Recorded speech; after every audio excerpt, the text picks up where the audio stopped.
Hello, thank you for listening to 3 Legacies Recovery Recordings.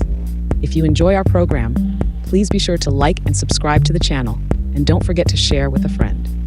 We're also self-supporting, so feel free to contribute to the channel through Venmo at Recovery Recordings 615. Please note that the views expressed on this podcast are solely our individual views and do not represent any official stance of any 12-step program.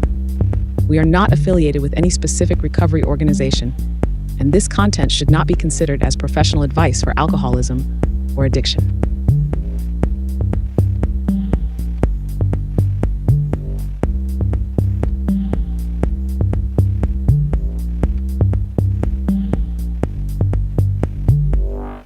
Hello everyone, welcome to 3 Legacies Recovery Recordings Podcast. I'm your host Paul.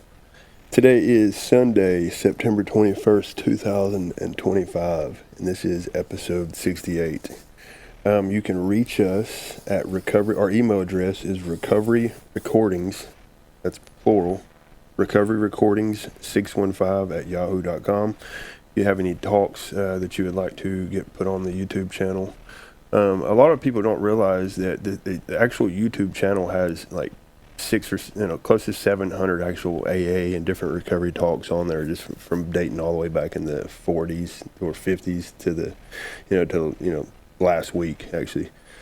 So you can get on there. If you have any talks you'd like to share with us that you'd like to get on the channel, feel free to send them to that email, recoveryrecordings615@yahoo. You can also find us on Facebook. We have a private Facebook page. It is 3 Legacies Recovery Recordings Podcast. You can also reach us or find us on Audible, Spotify, iHeartRadio. There's several major platforms. It may take a minute for me to actually get those the platforms up to date. YouTube is generally the first place I post all this stuff. So let's see, we got a lot of cool stuff coming up.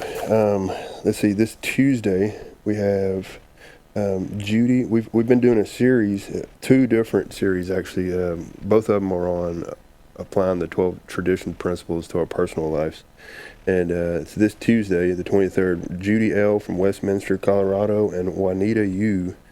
From Santa Fe. Both of them are going to be joining us, and we're going to do traditions 11 and 12.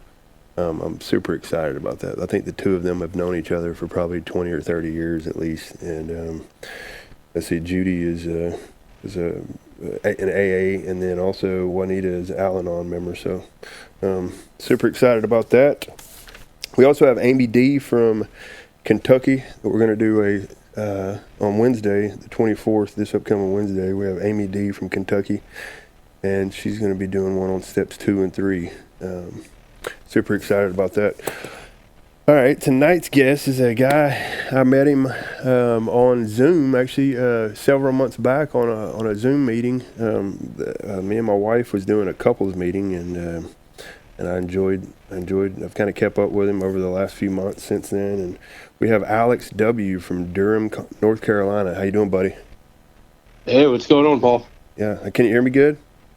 Yeah, loud and clear. How about on your end? Yeah. I can hear you good, buddy. Yeah. Nice. So let's see.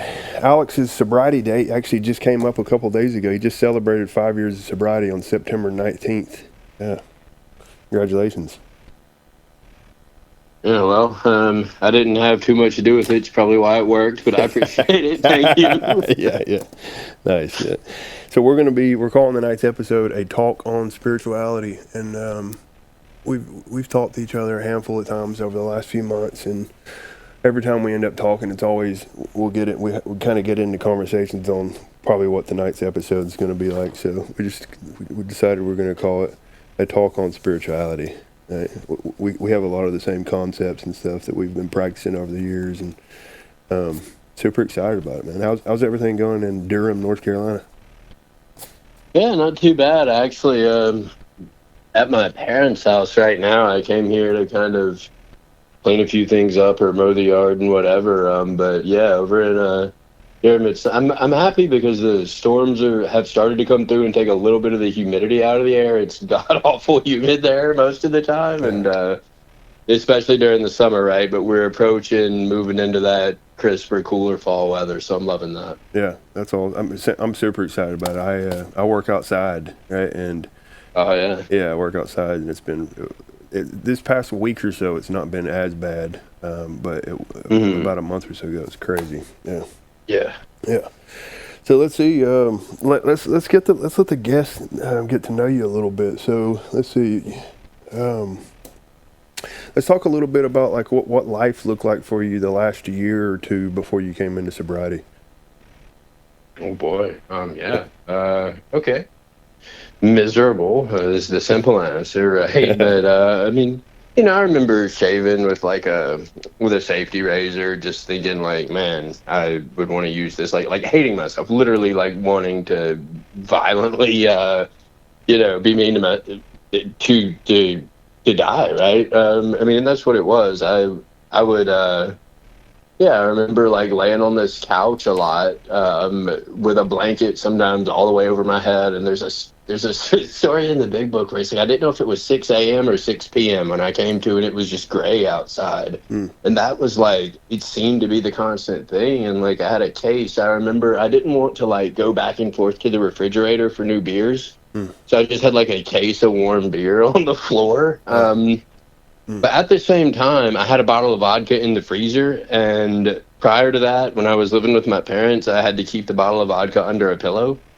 So, like, the fact that I could keep the bottle of vodka in the freezer and no one could tell me otherwise, like, I thought meant that I was, like, successful in life, basically. Like, that was the dignity, I guess, I was clinging to. So, yeah, I mean, it was like that. And it was the place of, like, I needed to drink in order to get by because I guess, thrown away so many opportunities. But so I needed to get better at lying to myself. And the only way I've been able to lie to myself that effectively was when I was, shit-faced or hammered. So, I mean, I would, during part of that time I was in college and part of that time I was working construction, but I would, drive an hour to a construction job every morning, just drinking vodka out of a water bottle the whole way, telling people I needed to stay hydrated, and vodka the whole time. And it would be heavy equipment operated or running around on roofs doing demo work or whatever. But that's like the thing that I remember the most was like needing to have alcohol, and like the only fear I had was like basically not having it. And but there was this thing of like, as long as I had that, everything was going to be okay. And I mean, I could tell you about like I don't know, like the car wrecks or like the fights, driving away people I love and all this sort of thing, but like all of that is muted, frankly. What I remember the most is being desperate to make sure I had enough and like comfortable for a few minutes every time I like reached my temporary limit. And I watched a lot of Columbo reruns in my parents' basement. I remember that too. Well, I could so relate to what you just said as far as just comfortable. You're just okay as long as it's there, right? It's also crazy to look back on it and think of how delusional that was, right? But I mean, ain't that nuts? Yeah. Shit, Tells you what a spiritual awakening does, right? It's like, wow, everything in life is completely changed, right? Like, yeah, and it seemed like, what is it? Somewhere in the big book, it's like, it seemed like their alcoholic life was the only normal one. Yeah. And I would see people in AA, right? Like, because I mean, I came to my first, I guess my blurb is like, I took my first drink at 17 and I was in my first rehab at 18. And the next 10 years, I didn't put 30 days together unless I was locked up. So, like during that time, I went to meetings, and like, to me, my alcoholic life seemed the only normal one. And these people you're talking about 1 year, 2 years, 3, and they seemed genuinely happy. And I did not believe it. I thought it was a dog and pony show, the whole fucking thing. Yeah, same. I could not. But how can I know what I don't know until I know it, right? But I did not understand. Yeah. Yeah, it's powerful. I could definitely relate to that. I was the same boat. I was 17 the first time I ever went to my first AA meeting, and then I did another attempt years later. I was probably 28 or something. Then I did about 5 months. Hey, Paul, I know you're interviewing me, but can I also interview you real quick? Sure, absolutely. Yeah. So you went to your first meeting at 17. Yes, sir.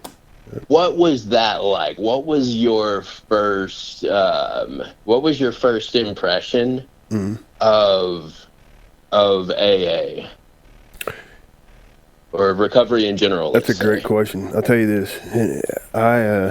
I recently I had KDP on the show over those last few months, Oh yeah. and she said something that really explained my experience so well. Right? She said that she heard Bob B say that he was one of the lucky ones, right?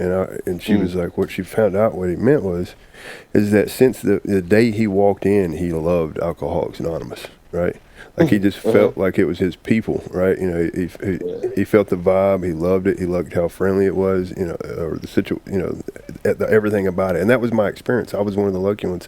Now, you know, I didn't stick around. You know, I wasn't ready, I guess you could say, at the time. But no, I was one of the lucky ones, man. Even this time around, like when I came in, I loved every time I come in. I loved it, right? And when she touches on that, she says the reason that's so important is because that's not everyone's experience, right? And there's a lot of times where people come in and they absolutely hate every second of it, right? And those guys, it's you know, even more important to get their feet moving the second they come in, right?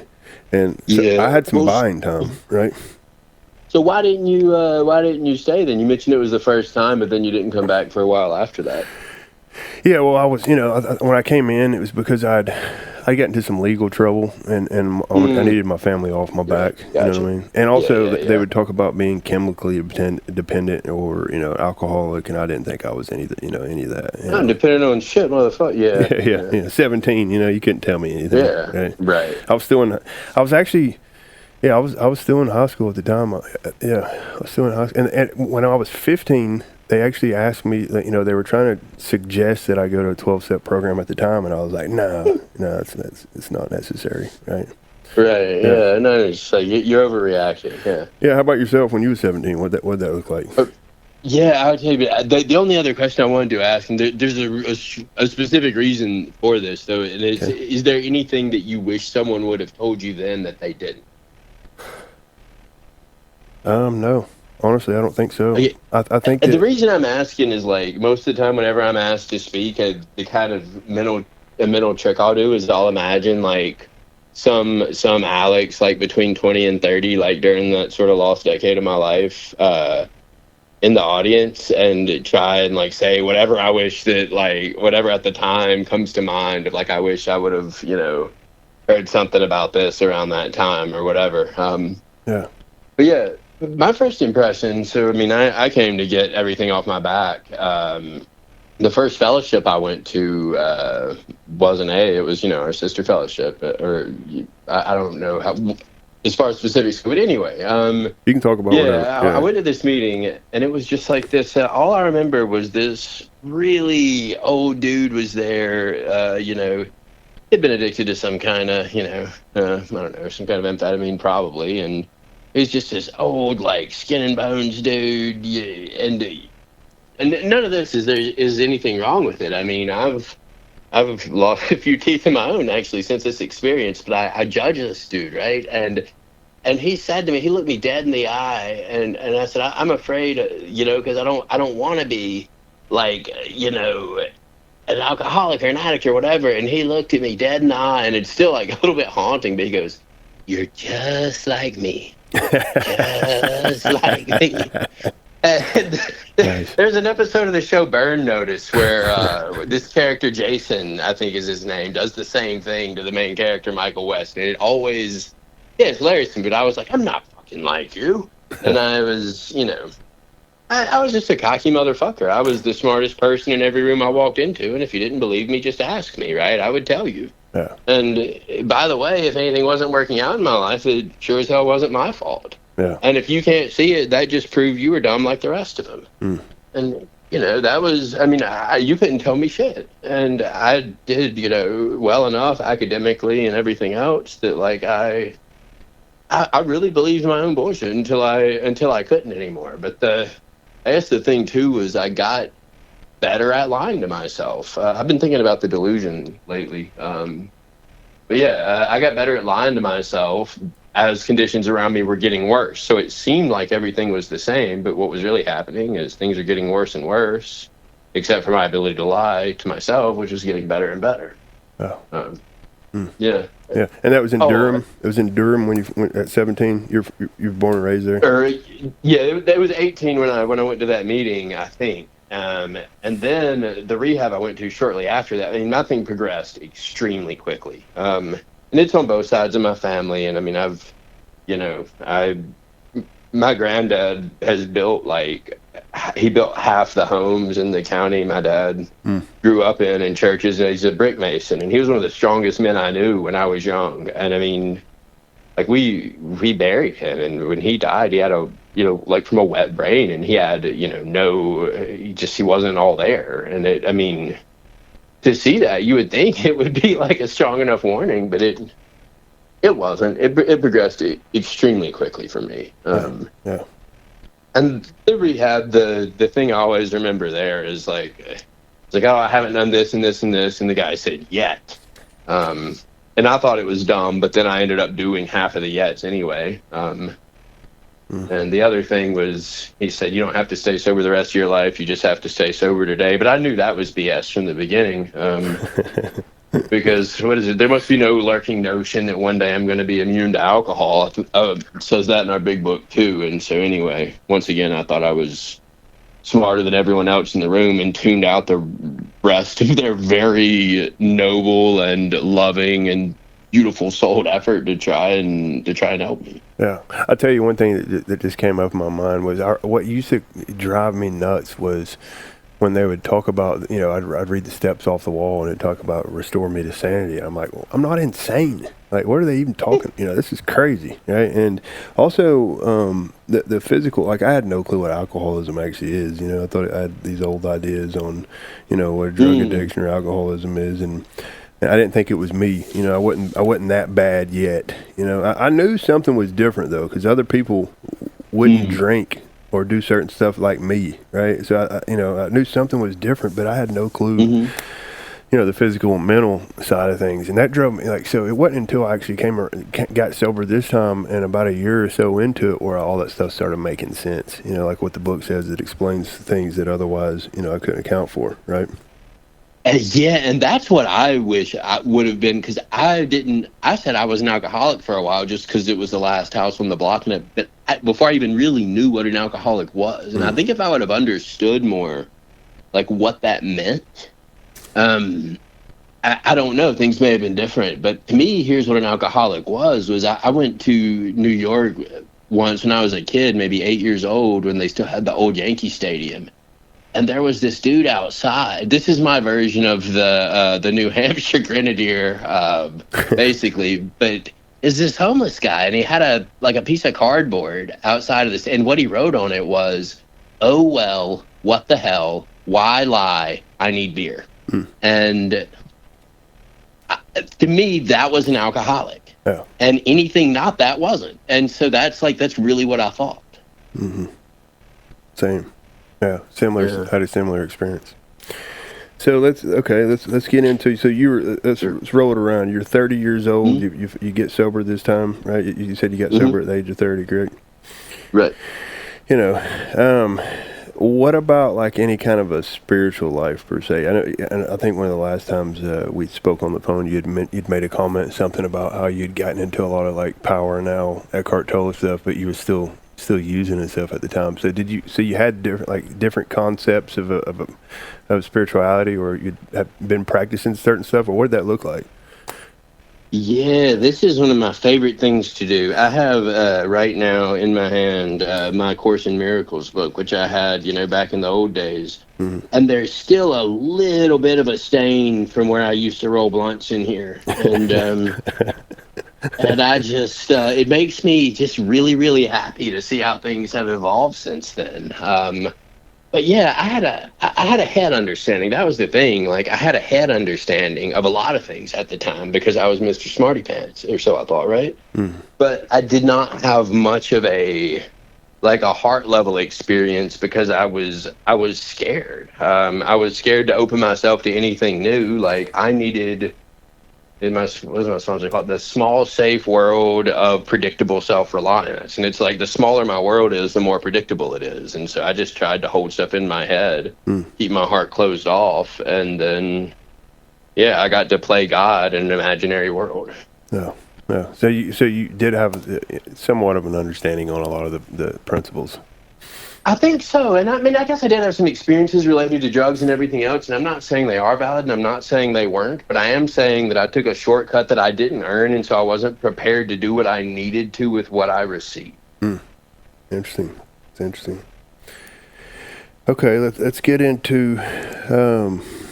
So you come in, you're 30 years old, right? You know, life had obviously been taking its toll, right? And Desperate, very desperate. Very desperate. That's always a blessing, right? So what about sponsorship? Amen. Like steps in sponsorship. Like, did you come in, you get a sponsor right away? How'd that look? Yeah, I mean, at first I got a sponsor to get, my girlfriend off my back. That was the first thing, and then later, I ended up picking some guy who, I don't know, he seemed cool, and he was nodding at the same points in the meeting that I was, and so that was enough. I just asked him to be my sponsor, and it ended up being exactly what I needed. And yeah, I hit the ground running from the very beginning. I've not been able to stay sober without being sober and reasonably happy. That just has not been my experience, and I've not been able to stay sober and reasonably happy without working steps. So, like, I hear stories of people who were dry in AA for like years, and I made it, I think, 2 days without praying before relapsing. So that's, yeah, I had to dive headfirst into this thing from day one. Nice. Yeah. I get that. There's a buddy of mine in this area that comes around. He says, "I have yet found a 2-day reprieve." I love that. Yeah, it's true though, right? Yeah. But like I said earlier, though, like, I was the guy that came in and, like, my truth was like I was able to get away with a lot of stuff for the first year or so of my sobriety, right? Like I talk about it quite a bit. They used to say that the first year is a gift, right? And for me, what that means is, like, I was able to still do a lot of crazy stuff in the first year or so of my sobriety and get away with it. Now, like, the thought of doing some of that stuff drives me nuts, right? Yeah, it's wild. Yeah. So even though I had, like, an idea, I loved Alcoholics Anonymous, or at least the fellowship part that I was mainly in at the time. I was, I was running life on self-will, obviously, and about 90 days in, I got so freaking miserable where I was like, I gotta have something, gotta give. And luckily, there was people there for when that happened that had been sharing their life with me and talking about how, like, hey, look, we either start living on a spiritual basis or else, right? And, like, I guess the grace of God or whatever, I actually heard that and was like, I need more of this. I need more of this. What does this guy have to say, And you took all this action to connect with him too. And I mean, I will kind of, I don't know if argue is the right word, but I will contend that this is my experience, right? And this is the thing I was sharing with the sponsor I was talking with earlier today. But the whole thing the Big Book gives us of willingness, honesty, and open-mindedness in the spiritual appendix, and really throughout the Big Book, I think I've found it like 10 times they mention those three qualities nearby each other, I think. But yeah, as far as I've been able to find, they're necessary and sufficient, because I've never found a case where someone failed to have an effective spirituality where they were like basically wherever any one of those was lacking, there was not an effective spirituality. And whenever all three were present, there was an effective spirituality. Like, no matter what else was different. Those three have been like the thing that was there. And so I don't know, that's interesting. That's a good point. Yeah, and if you can ever find different, let me know, but please, because I've been looking for counter examples to this for a while, and I haven't found any yet. Yeah, lots of freedom in it, right? Lots of freedom. Yeah, I tell you, I was just talking about this earlier today with a buddy of mine, how, like, I didn't realize that I was able to look at life from different points of views, like different framework. You know what I mean? Like, my first sponsor is huge at, like, maybe there's a different way to look at that, right? I'd call him and I stayed close enough to him and I trusted the guy enough to where I was, slowly started opening up and sharing stuff with him, and he always had this freaking gift at like shining a completely different light on the situation to like apply some gratitude to it. You know what I mean? And I didn't have that at the time. Like I was so stuck and closed off. Talking about what you just mentioned. I was so closed off. I hadn't no open minded to where. Like everything was just constantly like crap show after crap show after crap show because it was never panning out the way my mind was thinking it should, and yet it wasn't, right? Yeah, that's still, it's tough for me today, the open-minded piece. Which I guess some places the big book calls it humility or sweeps away prejudice, or like it goes by different names, but just that I'm not stuck on an old way of viewing the world where I used to think I had to be very, very, very manipulative or else like the world was going to walk all over me. Yeah. That was one of the hardest things in my first step 6 was like, maybe there's a way of looking at the world where not being deathly afraid of being manipulated or afraid to not try and be manipulative myself, like where that could be a successful life plan. I refuse to even consider it. Yeah. I love that. Yeah. It's funny. So Jane, I had this Jane W. from Nashville was on the show a few weeks back, and she actually does it. We did an inventory episode, and we did the second one we did was called Vital, Spiritual, and Spirits, and she actually shares a new format. It's new to me, anyways. It's an old ideas inventory, which is cool. Like discovering what your old idea is, and then replacing it with a new idea, right? Well, that's good. So I remember after I did an 8-step with my sponsor, and he went off something in the 12 and 12 where it says like, yes, we're trying to identify who we harm, but we're also looking at our patterns. And he did it almost like a 5th step where I went over all the harms and he helped me identify some defects. But the list he gave me at the end said ideas I have about the world. Was the name of the list. And oh man, there's some good stuff on here, like nice. How good or bad something is a function of how it affects Alex. Yeah, that was one of them. I'm gonna pull it up just because it's worth on. Anyway, sorry, I'm digressing probably. No, you're good. It reminds me there's also Pat T on he's in San Diego, a guy named Pat T. He does an inventory on principles inventory. And it's pretty good stuff. He does a workshop on principles inventory. It's pretty cool. You can find it on YouTube. Yeah. Oh, man, this is good. My wants and needs are more important than yours. I know better than you, so it's okay for me to make decisions on your resources for you. I use that to justify just basically that. Other people are tools to make me happy. How bad something is depends on the likelihood of consequences, blah, blah, blah. Wow. That was a good inventory. That's cool. Yeah. How long ago was that one? How long was that? When was this? This was, you know what? I'm really glad sometimes I'm a computer nerd because I can see when this file was created. It was created March 22nd of 2023, so I guess 2.5 years ago. Nice. Three and a half. So let's go into these. It says, however inadequate, it was sufficient to make the approach. These conceptions. So let's talk about what conceptions of a power greater than you look like, and how when you first come in, and then also how it's evolved. Sure. And I guess I'll preface it to say it's continuing to evolve, and I mentioned before we started, I think that.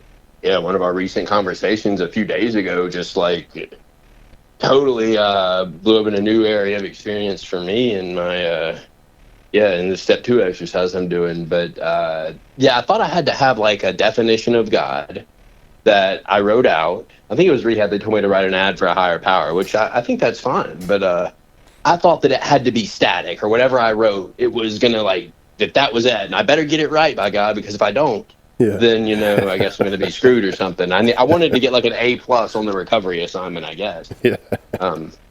I wanted something outside of me to tell me I was okay, as opposed to what is it in the last analysis? It's only deep down within us God can be found, kind of a thing. But yeah, earlier on, it was really just sheer willingness and desperation. That was, what is it? The acronyms of God: gift of desperation for step 1, group of drunks for step 2, and good orderly direction for step 3. I tried to think through some for the rest of the steps, but maybe great outdoors for step 11 possibly, but I don't know. At least for the first 3, I think that kind of sums up my experience. And I came in during COVID, right? And the rest of the world was losing their shit. And the people in the meetings, right, the same people that I thought I was so much better than, and by the way, I went to an elite university, don't you know? And I was very happy to tell everyone in the rooms, I was better than them, basically, Yeah. I didn't say that, but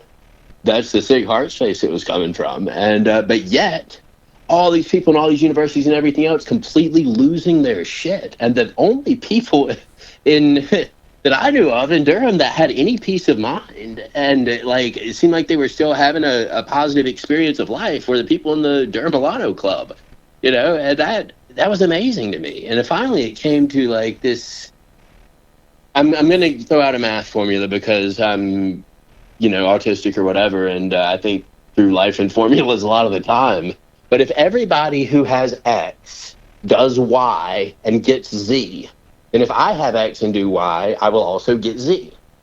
And, X was just, I was an alcoholic, right? I identified with the way they described how they thought and felt, especially about drinking. And then there were some of them who were like, yeah, I didn't even really believe them if they wouldn't have said stuff that I had never told another human soul, and they were describing basically my own inner world. So I had to believe them because or else in my more paranoid, drug out moments, I thought that maybe they were mind readers, but that was a different story altogether. They all said, yeah, but I came in here, I went all in on this program, and then I had this awakening, and I live at peace with life now. And I thought, okay, well, I'll give it a go. What do I have to lose?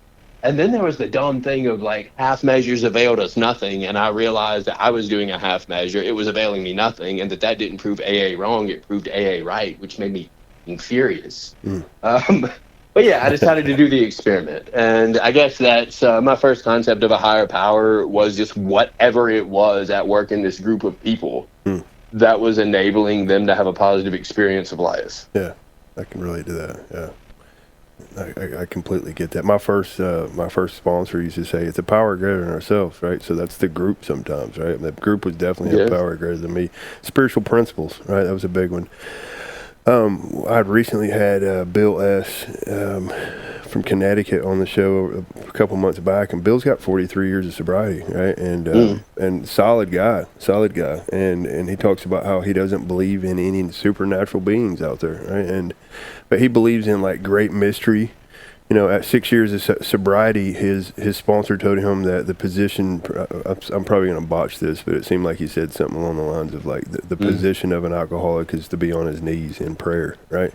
So he gets on his knees every day and kind of prays to the day, and he has a certain specific prayer that he has where he kind of gives himself to the day, right? And that's beautiful, right? So it's crazy because if you look at, it doesn't matter. In my experience, I don't think it matters really what you call it, right? Applying a spiritual principle to your life is applying a spiritual principle. Realizing that I need help. That's applying a spiritual principle. That's humility, right?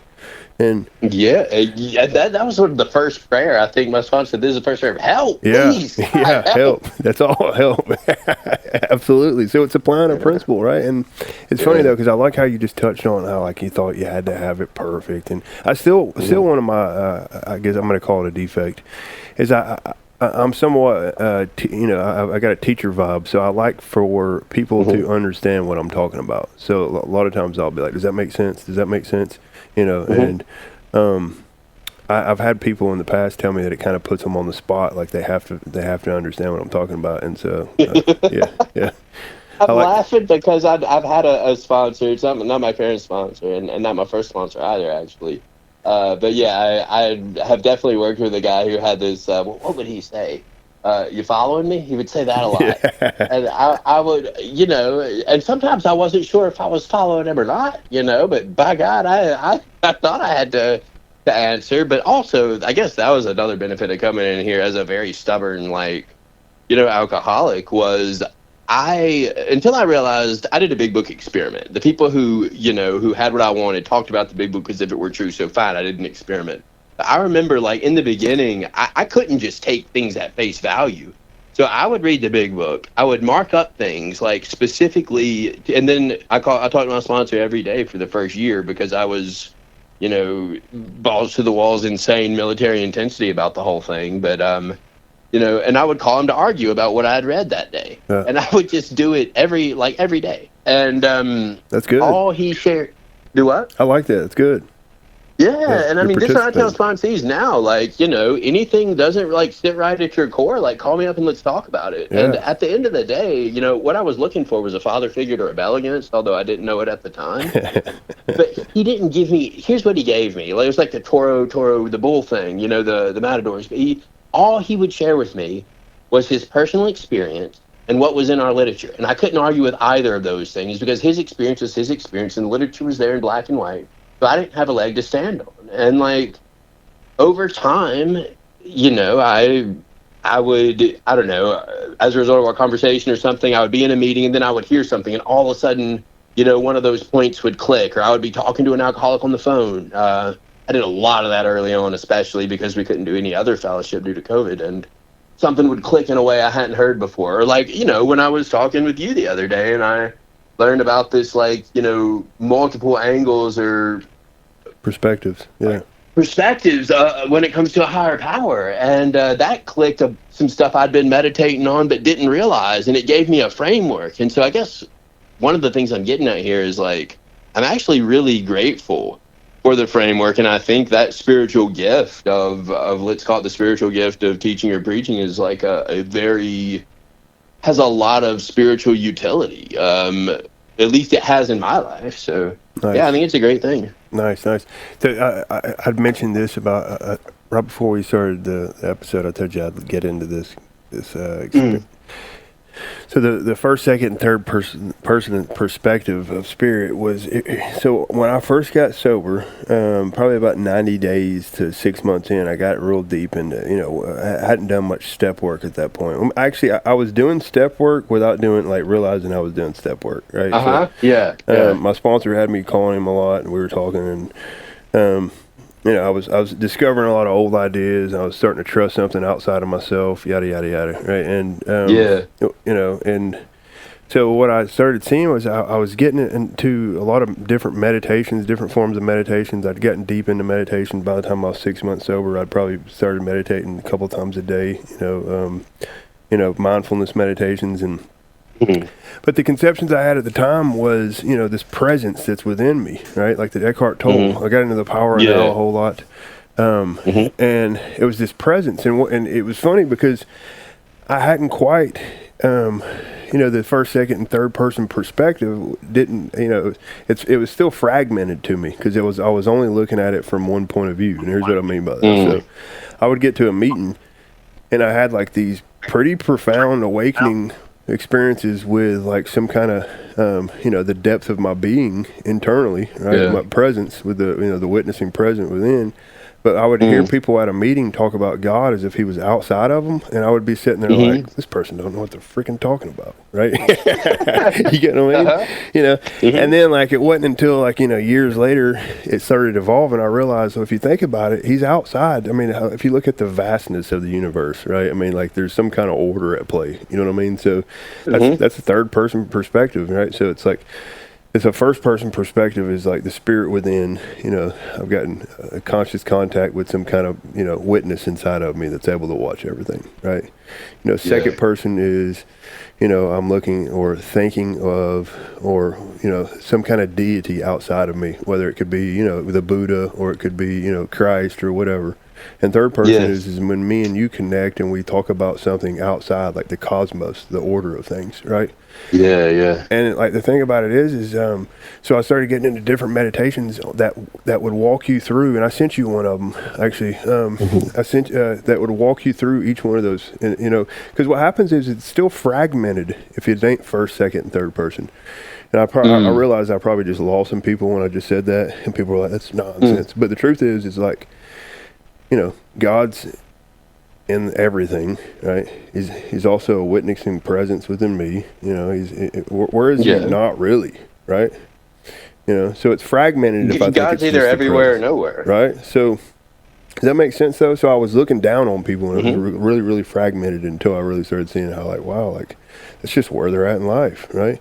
And then, and let me fast forward that a little bit. So, Can I just say, like, Sure. just looking down on people for believing in a higher power a different way from you is still, I think, a step above from where I was when I was looking down on people for having a concept of a higher power at all.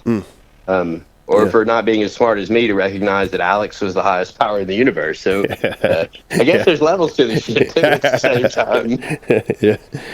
Yeah, so here's what happened. So I ended up forming a relationship, and I studied a lot of Eastern philosophy, right? And so I consider myself a Christian, and I say this in a non-Christian way. And it's funny when I say that to people, but here's what I mean. So that's great. Like, I don't believe in, like, you know, there's a lot of Christian beliefs, dogmatic stuff or legalist stuff that I don't necessarily believe in per se. Right. But I do, what I've found in my own life is that, and I've discovered this through the steps, right, and reading a lot of different, you know, parables in Christian literature, is like, you know, I could find like an awakened spirit within me, within a lot of Buddhist practice and a lot of meditation, right? But it was still real self-serving for me for a long time, right? And what I'd seen is that I was running into personal problems in my personal life where there was people around me that I loved dearly, that I wasn't treating them the way my heart desired for me to treat them, right? And that's where the Christ came in. Like, wow, like all of a sudden there was like this loving being that was available, you know, that's like, you know, that can live through me, right? And that was where like this new conceptions of like something loving that was always available. You know, I'd get into some of the parables and my whole life would change. So I was like, how do you love the unlovable, right? And finally, for the first time, you know, I evolved, you know, to a space where it was like, wow, that's it. It's like, it's Christ, right? And that's what I'm calling today. I'm not trying to force that to anybody, just sharing my personal experience. You know? And I realized I am loved when I was unlovable, and my defect, I like clever names for my character defects. I don't know why, but there's one of them I call calling in debts. And it's like the parable in the Bible where the guy, like, you know, he owed $100 or $100 million, whatever it was, and then the guy's like, "Where's my money?" He's like, "No, please have mercy, I'll pay you back, I promise." And he goes like, "All right, whatever, dude." And then that guy turns around and finds someone who owes him $10 or $10 million or whatever, and he's like, "Where my money, bitch?" And the other guy's like, you know, "Hey, I don't have it, please have mercy, dude." And he's like, "Nah, hell with you." And, you know, and he has that guy thrown in jail or whatever. And that's me, right? Like, all of this grievous stuff, not experiencing the consequences, and it's my job to be the law of the universe and play God in other people's lives and force them to experience the consequences of theirs. It's insane. But I do it regularly. No, that's I get that, right? And here's the thing. So, like, what I seen is what I'm really, like, unconsciously doing during that process is I'm seeking God's love through other people, and I can't get it. Ooh, I got chills. Like, what I'm doing in that process is like the only thing that can fill my heart is the love of God, and it fills my heart. It's the only thing that fills it, right? And like what I'm doing is I'm unconsciously like demanding people to fill this space that's just not possible. It's like, wow, right? And it's like, man, like to where like you start touching on the fact that like, man, God loves me deeply. And he's the only thing, it's the only love that's really going to sustain any of it, right? Yeah, which was huge, man. And you know, so, like I said. Do you like Eggo waffles? I haven't ate any in a while. This is a weird question, but they had this, it popped into my head. I'm going to share it. There was this old commercial, and it did this song of looking for love in all the wrong places. And this, the whole family wanted the waffles, but this, you know, and they could only be in the freezer. But the girl wanted them for herself and her dog, so she put them in this like vegetable bag, or like Brussels sprouts or something.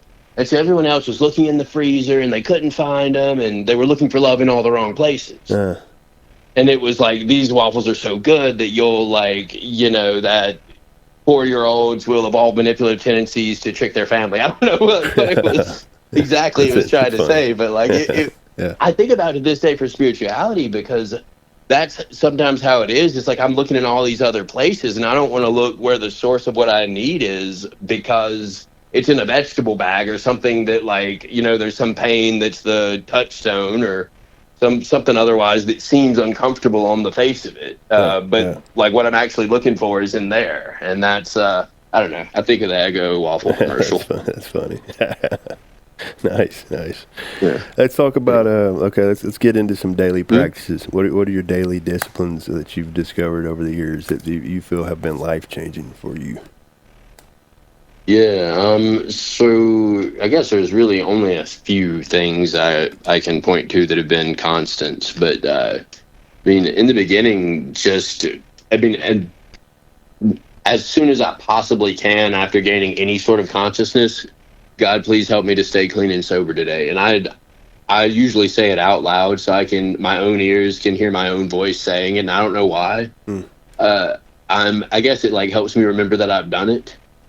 But whenever I was trying to do it on my own, it just didn't work. And maybe it's just the reminder it has for me. But yeah, I try to say that early as I can and ask God to direct my thinking, and that it be divorced from, you know, negative motives. And that's like the thing that I try to do just as early as I'm awake. And beyond that, I do what we've talked about, the worksheet with the 12 daily prayers, meditations, and visions, and I've done that, some semblance, some variation on that every day for also, I guess, a number of years at this point, and because it works. And, you know, some days are more box checking than others, but I think, like, I don't know, who am I to be so arrogant as to think only when I feel especially a certain way does God deserve, like, or do I need to connect with a power? It's like, no, I need to, whether or not I feel some kind of a special way or not. You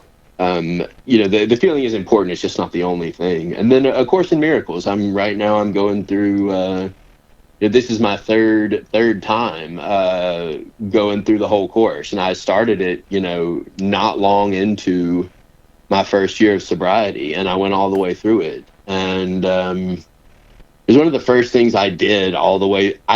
That's another thing too, by the way, is like I had the best of intentions when I was out there ripping and running. I just didn't have any power to sustain, and so I would start, you know, any number of things and never finish them. And these days, actually, there's still plenty I don't finish. But I guess it was God's will for me to do the course this time, and I did it, and it changed my life. And I did it a second time, and it changed my life again. And it was one of the only things that got me through the death of my sister last year.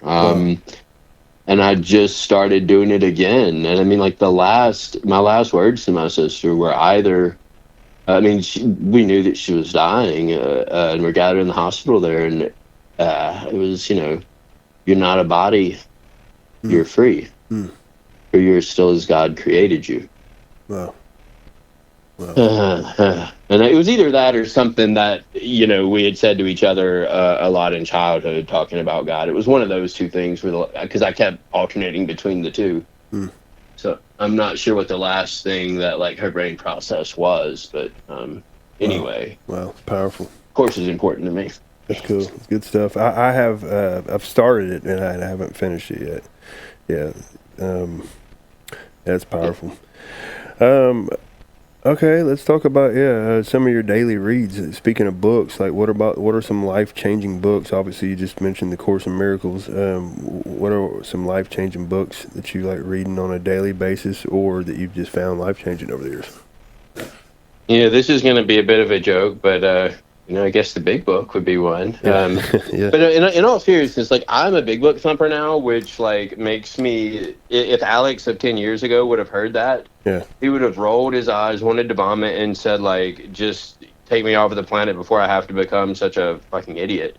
But here's the thing, though, is I had to do an experiment. I had to say, okay, let me just act as if what's in this book has spiritual value and just see what happens. And the results were nearly instant, and they were amazing. And so I've, like, just kept up the experiment. And I'm a scientist now. Like, I'm in school for a PhD in this, that, and the other. And so I like a scientific perspective. Nice. And so for me, it's an experiment. Prayer was an experiment. But I've been doing the prayer experiment and the big book experiment. I think those are the only two experiments I'm doing right now. For years now, because they're working really, really well. Yeah, nice. Yeah, I like that. Yeah, so big book's good. What else? I mean, the Bible has been a big source of influence, and all the points of doctrine and everything else can annoy the hell out of me. But I think the Sermon on the Mount might be one of the greatest things ever written in the history of forever. I'm a huge proponent of all that. I do this year as a New Year's resolution. I've been doing all 4 Al-Anon daily readers every day. Nice. That's been good. I have not read the text of A Course in Miracles because I can't make it through a paragraph without just getting really it's very syrupy almost. It's slow reading. That's why I like the workbook with all the it's shorter writing and more do some stuff, which fits my personality better. And then what else is there's I'm not affiliated with any of this or whatever, but some show on Netflix called Stutz, and it's Jonah Hill is interviewing his therapist, a guy named Stutz, about these tools that have been really helpful for him. And I got really deep into that whole world where I, got all of those books and read them. And as far as practical stuff that alter my day-to-day life, that's a big piece of it. So I guess all of that. Oh, what's another one? Here's another good one. I'll throw this out there. It's called Setting a Trap for God, the Aramaic Prayer of Jesus. And it breaks down the Lord's Prayer into its Aramaic roots and the idioms and the sort of, they had some double entendres in there. Not like the sexual kind, but just literally different ways of thinking about things based off the meanings of the words in the cultural context that they were originally spoken. And I found that one really, really useful too. Nice. Well, you had mentioned earlier when we were talking, you said that something you'd gotten from Dave was going and looking through all the uppercase letters. What was that? Yeah, so it's I call it the spiritual terms exercise, but it's going off of where in page 47 of the big book it says, "Don't let any prejudice you may have against spiritual terms deter you from honestly asking yourself what they mean to you." Yeah.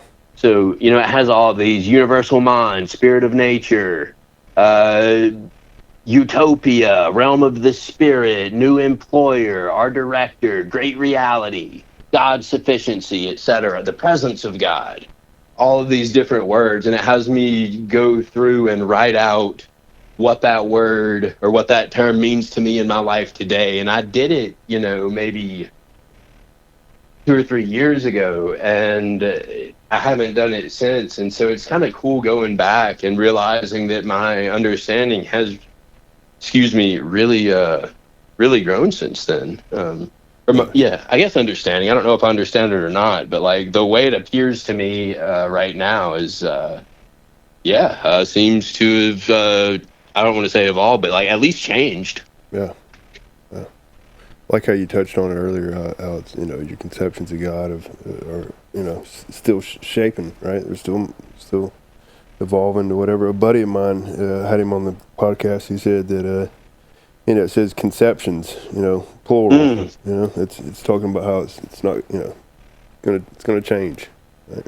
I have 2 things I really want to say. One is the cell phone analogy I learned from Carter S. from France. He was in a Steel and Steel I was in a while back. And I always remember this, but it says something about is not, in we agnostics, is not our age characterized by our readiness to throw away the old idea or gadget that doesn't work for a new one that does. And he was like, when was the last time you got a new cell phone? Or when was the last time you updated the operating system on your cell phone? And it had been pretty recently. And he was like, well, how recently have you updated your conception of God? And it's like, oh, shit, dude. I had not even thought about it like that before. But anything otherwise presumes that I have a perfect understanding currently, which seems a bit silly, when I frame it that way. But if I'm refusing to consider the need to update it, that sort of reveals some hidden assumption that what I have is I don't know, that I already have it right somehow. And that's not going to work. And the other one was the sponsor I was talking to earlier today is stuck on he was stuck on something or other spiritually. And we went back and read where it talks about the broad highway. And it's oh, well, if it's a broad highway, if there's traffic's backed up or going slow in one lane, if a broad highway means like there's multiple lanes, like I can just change lanes and keep going. Nice. Yeah. And so yeah, that's I don't know, that's a little bit of how I think of it. It's And if open. it's any picture of God that's like small enough to hold in my mind isn't big enough to help me anyway, because the problem can't be solved at the same level of thinking it was created. Yeah. And if my problem exists in my mind, I think that's page maybe 23 of the big, and it's my experience. Yeah. If my problem exists in my mind, then like it's not going to be like something else in my mind that is able to like self can't cure self with self kind of a thing, or you can't cure a sick mind with a sick mind by using a sick mind. And Yeah. anyway, I don't really know how I got on that particular rant, but it was probably something about I was not going to get an A+ grade from God on how well I've defined God. God doesn't care. Yeah. I think God just cares if I'm trying to connect with God, love God, and be loved by God, and be a channel of God's love. And if I'm doing that, then yeah, everything seems to work out just fine. Yeah, I love that. The channel of God's love. That's the key, right? It's, conscious contact, right? It's I heard Bob B from St. Paul. He says something along the lines of like, you can get mechanical with this. We didn't have a knowledge problem. Like if we had a problem of knowledge Yeah, and I like the that. directions on how to break this thing down, we would have got sober a long time ago. What we're looking for is a spiritual experience, right? That's huge. Mhm. Yeah. Which is And like that's what I like. what you had mentioned earlier. It goes from my head. It's just a bunch of head knowledge, right? And I love how you call it an experiment. That's so big. Yeah, and I mean the head knowledge. It's not that it's not important, right? It's just Sure. that it's not sufficient. Yeah. And it's not. I don't know if it's necessary or not. It can definitely be helpful, though. I will say that. Like the 12 daily prayer meditations and visions that I do, there's a lot of content there, head content. But living into it on a daily basis is a different experience. Or using it as a kind of guideline or framework for seeking God on a daily basis, seeking an experience of the divine, let's say, or seeking to meet the day, and to get real with that. As you mentioned, your friend talking about earlier, like that's where I think it can be useful, because it helps me personally bring up the rear guard. Or if somebody, I think of it like the airplane analogy of like, I don't really so much care why my pilot does a safety checklist, as long as they do the safety checklist. And so this is like, for me, like I would rather a pilot that did the safety checklist but didn't really care than one who like really cared but didn't do the checklist. Like, just do the checklist, keep me safe, bro. Like, so spiritually, it's I don't know if it's like exactly the same thing, but asking my Creator on a daily basis to show me the way of patience and tolerance and kindliness and love, right? Like, that really helps me to show up to life in a different way. Amen. Right? To help me to watch for selfishness and dishonesty and resentment and fear, and to respond to those in a new way. That prepares me to have a new response and really a new reaction to life. Right?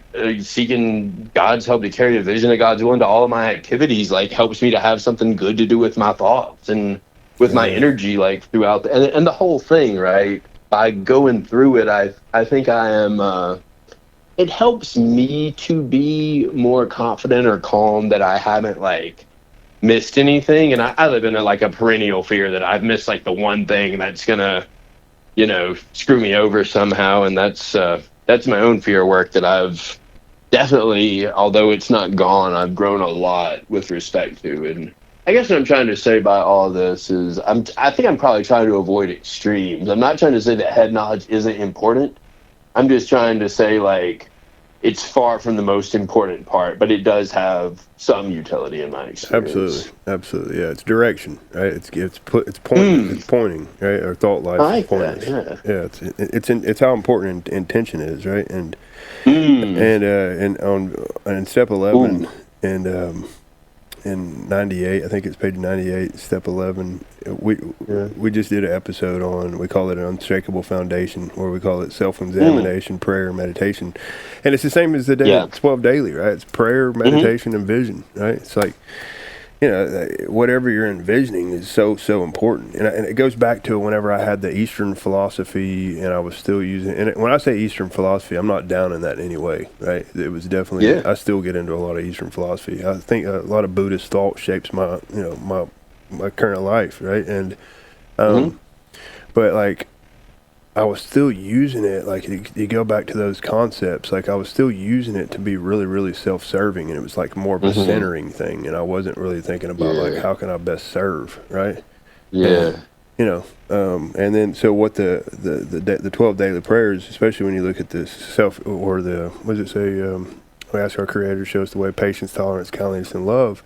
Well, now we have like a different focus on what we're really aiming towards, right? Patience, tolerance, kindliness, and love. And I love how, like, I think it's big because in my personal experience, I'm going to get to a point where I realize I don't possess these things, right? You get what I mean? I just. But don't. I can be a channel of them, right? Amen. How does God show me patience? God is being patient with me. Yeah. Yeah, absolutely. So like that helps me have gratitude from the beginning, right? Yeah. Like, how does God show me love? Well, it's like because God first loved me, right? It's like it's God's love for me that even enables me to have love for others, because I've seen me without being plugged in, and I could read about love and talk a good game, but I couldn't really operationalize it when it mattered. Yeah, absolutely. Yeah, it kind of goes back when you said for some reason you say it out loud when you talk about the help me stay sober today, and it reminded me of. Saying it out loud kind of would be like, reminding myself that of the first step. Like, I can't drift away from the fact that I'm powerless. Right? I'm powerless. I need some kind of help. I'm not sufficient. Right. And I want to riff real quick off of the foundation thing. And by the way, when you said intention, I thought, what is it? The Power of Intention by Wayne Dyer. That's been a good book for me. But anyway, this self-examination, meditation, and prayer lately, I've been like, as the part of the review, the constructive review, where the Big Book talks about when we retire at night, we constructively review our day, the self-examination. As a part of that, I've kind of been able to distill these spiritual themes for each day. And with meditation and prayer, part of it, that next morning or what have you, on awakening, it's getting a sense of how to carry that new vision into the day. And that's been really cool for me lately in terms of helping me to keep growing. Yeah. Because it's not it's not like the same thing each time, but it's maybe, what was the theme yesterday? It was I believe it was joy, and this idea of in my heart, it's like wishing joy to everyone that I encountered, right? And then I was able to see how that carried through patience, tolerance, kindliness, love. Like, what does it look like to be on watch for how selfishness, dishonesty, resentment, or fear take me away from this, like, desire for others to experience joy or whatever it is? And those three things link together, and just like, I don't know, I have to also keep it as simple as I freaking can, which my brain will manufacture a million, 20 layers of complexity in 20 seconds or less. But I don't know, like trying to focus everything through a central theme each day is it's been a fun practice for me. I'll say that for sure. It's definitely been fun. Yeah. The cool part about this too, man, is that there's a lot of people that think and have the same personalities as what we're talking about, right? Like, some people will hear this and be like, I can't relate to it. And other people are like, wow, these people are freaking speaking my language, right? I'm a deep thinker for the most part, right? I like to, people tell me, they used to tell me all the time, they say, well, that'll go away over time. Well, it hadn't. And, it came up 9 years later. And, I don't get certain things like this from certain people in my life. Like, my sponsor, particularly, he's like a really, really loving, Christ-centered, just loving. What's the most loving thing we could do? And I needed that, and I still need that. Yeah. But when I'm wanting to get like out in left field on like some Eastern, no self kind of thing, he's not the guy I'm talking to. You know what I mean? So but like, so it's just cool how we speak to whoever we speak to. It's just, it ain't even up. You ever watch National Treasure? No. I think It's a funny movie, but then like one of the lines, my dad thinks it's hilarious, but he'll always say it reminds him of me. Somebody says like, people don't talk like that anymore, and then the main character goes, no, but they think like that, and I think that's like kind of the level we're relating on is like being able to talk about these things that a lot of people think about, but maybe have trouble kind of. Or not necessarily as comfortable discussing, and I think it's awesome. It's definitely good for me, and it's probably good for other people too, right? Like in rehab, there was a whole bunch of ideas in both the first and the second rehab that I didn't realize were going to change my life. But then at some point, like 10 years later, when I'm actually getting sober, some idea will just pop into my consciousness exactly when and where it's needed. And so I don't think something has to change someone's life immediately to be valuable. Like my job is to try and stay connected with God and be a channel, and like maybe some seeds get planted that way. Or maybe I'm watering a seed that got planted sometime in the past by someone else and somebody. I don't know, right? But I'm not in control of the outcome of that, and it's not a very useful thing for me to focus on. What I need to focus on is being a channel, I guess. There you go. Yeah, it's huge. Yeah, good stuff. But cool. It's also you talked about how you're going to school to be a scientist, right? And you can tell, like you speak, like the words experiment, for example. Like obviously, yeah. It's cool. You got, you're shaped by whatever it is you're shaped by, right? Yeah. All right. Is there anything? This has been awesome, man. I've been really enjoyed this. We should schedule some stuff at a later date and like maybe do some step stuff, like go through some big book stuff together. Right? That'd be cool. Right. Yeah.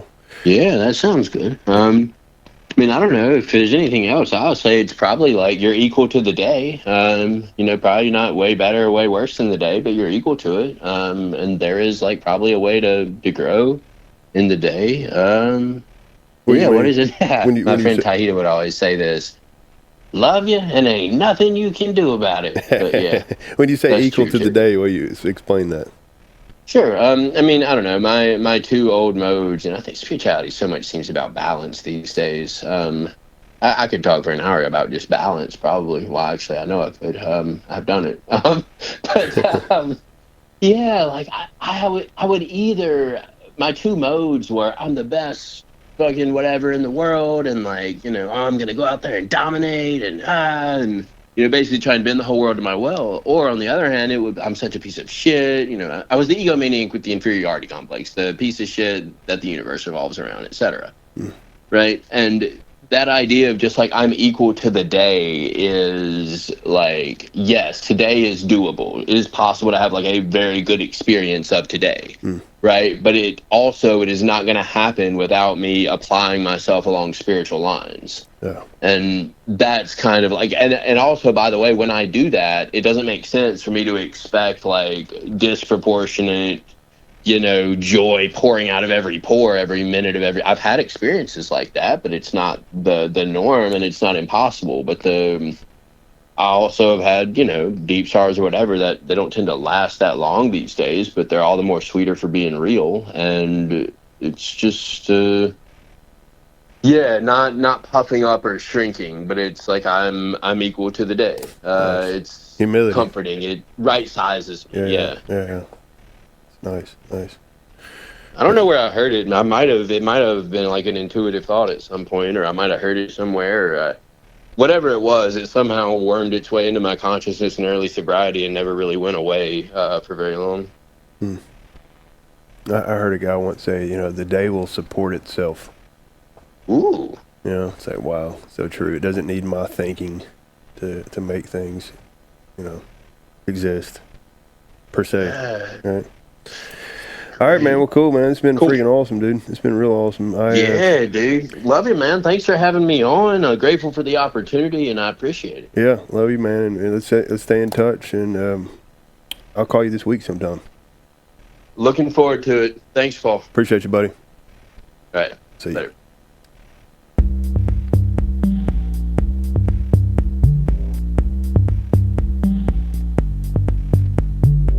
Hello. Thank you for listening to 3 Legacies Recovery Recordings. If you enjoy our program, please be sure to like and subscribe to the channel, and don't forget to share with a friend. We're also self-supporting, so feel free to contribute to the channel through Venmo at at Recovery Recordings 615. Please note that the views expressed on this podcast are solely our individual views and do not represent any official stance of any 12-step program. We are not affiliated with any specific recovery organization, and this content should not be considered as professional advice for alcoholism or addiction.